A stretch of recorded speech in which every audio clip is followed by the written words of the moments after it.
UML atau merupakan singkatan dari Unified Modeling Language merupakan salah satu bahasa pemodelan yang cukup populer dan banyak digunakan pada rekayasa perangkat lunak hingga saat ini. Dari sejarahnya, UML pertama kali diperkenalkan sekitar tahun 1996 oleh 3 orang software engineer atau dikenal dengan istilah The Three Amigos yang terdiri dari Grady Booch, James Rembaugh, dan Ivor Jacobson. 3 orang inilah yang mempelopori bahasa pemodelan UML. Dalam spesifikasinya, UML terdiri dari berbagai macam diagram.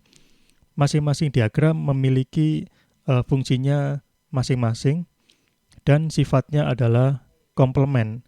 Artinya satu diagram merupakan komplement dari diagram yang lainnya. Sehingga setiap diagram memiliki pemodelan yang berbeda-beda atau memiliki tujuan pemodelan yang berbeda-beda. Sehingga sesuatu model yang telah kita modelkan pada suatu diagram tidak kita modelkan ulang pada diagram yang lain. Sehingga proses pemodelan yang kita lakukan menjadi lebih efisien. Di antara diagram-diagram UML yang populer, antara lain yang pertama adalah use case diagram.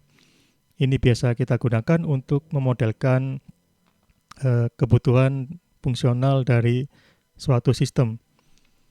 Use case diagram ini biasanya digolongkan sebagai diagram statis ya, dan dia berbasis skenario.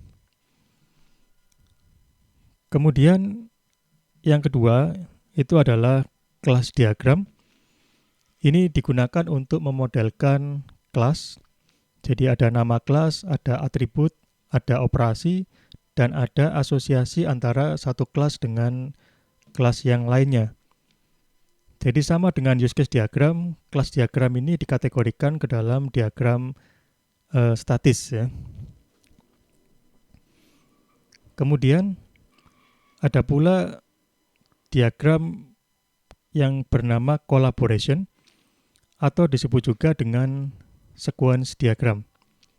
Ini berbeda dengan use case dan kelas diagram, dia digolongkan ke dalam jenis diagram dinamis.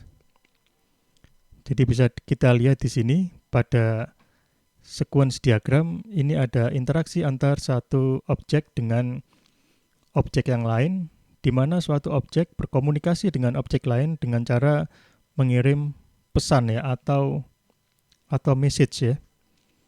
Ini ada message 1, message 2, message 3. Jadi sebenarnya pada pendekatan berorientasi objek yang dimaksud dengan message ini kurang lebih sama dengan method invocation ya. Ketika kita memanggil suatu metode pada suatu objek, maka kita dikatakan mengirim message pada objek tersebut. Jadi sekali lagi, message dalam pendekatan berorientasi objek ini secara makna kurang lebih sama dengan method invocation atau pemanggilan suatu metode.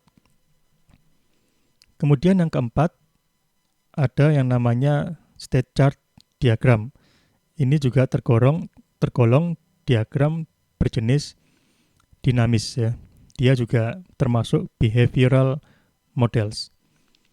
Ini menggambarkan state dari suatu objek. Jadi kapan kita perlu membuat state chart diagram? Apabila kita berurusan atau kita memodelkan objek yang memiliki state yang cukup kompleks, sehingga kita perlu memodelkannya secara tersendiri. Kemudian yang kelima, ada yang disebut dengan activity diagram. Ini dia juga termasuk dalam behavioral models. Jadi di sini ada aktivitas-aktivitas yang dilakukan oleh aktor maupun oleh sistem dalam bentuk semacam diagram alir.